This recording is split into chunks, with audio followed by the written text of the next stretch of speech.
கிறிஸ்துவுக்குள் பிரியமானவர்களே, ஆண்டவராகிய இயேசு கிறிஸ்துவின் இனிய நாமத்தினாலே உங்கள் அனைவருக்கும் இந்த இரவு வேளையில் ஆண்டவருடைய வார்த்தையை நான் உங்களோடு கூட பகிர்ந்து கொள்வதில் மிகுந்த மகிழ்ச்சி.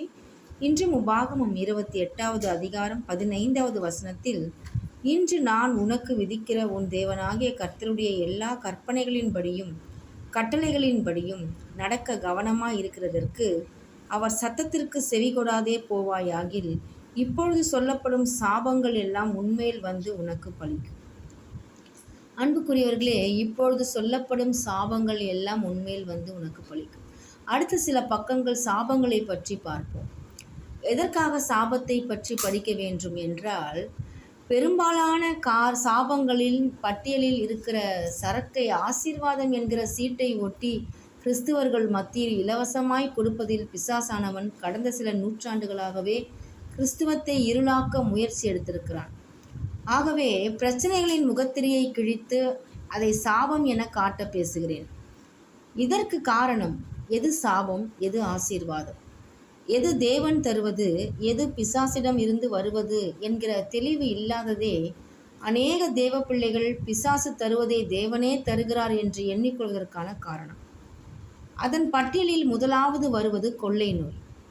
இதிலிருந்து கொள்ளை நோய் என்பது ஏதோ நோய் கிருமிகளாலே வருவது, பாக்டீரியாக்களால் வைரஸ்களால் வருவது என்று நினைப்பது தவறு.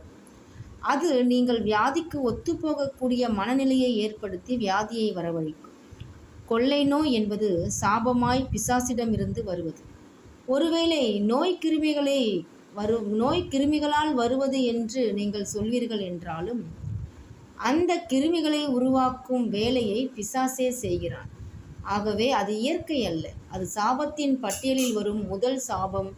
நீங்களும் நானும் அதனால் பாதிக்கப்பட வேண்டிய அவசியம் இல்லை. காரணம், மரத்திலே தூக்கப்பட்ட எவனும் சபிக்கப்பட்டவன் என்று எழுதியிருக்கிறபடி கிறிஸ்து நமக்காக சாபமாகி நியாயப்பிரமாணத்தின் சாபத்துக்கு நீங்களாக்கி நம்மை மீட்டுக்கொண்டார். ஆமென்.